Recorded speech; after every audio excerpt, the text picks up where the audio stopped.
खड़ुवतला से गिरदपुरी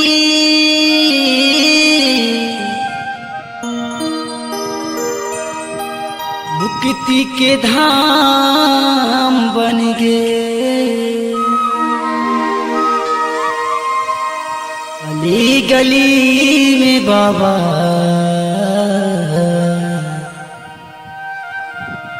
जुड़ जत खांग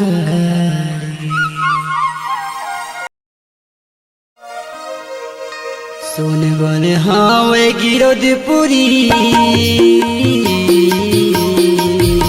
सुन बन हावे गिरदपुरी पावन बने गाँव गली तीरथ बने ही मोरी साहिब गुरुद्वारा बैठे हावे डोंगरी पहाड़ी तरी।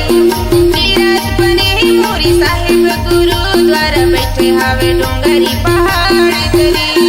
सुन बन हावे गिरदपुरी सुन बन हावे गिरदपुरी पावन बने गाँव गली तीरथ बने ही मोरी साहिब गुरुद्वारा बैठे हावे डोंगरी पहाड़ी तरी।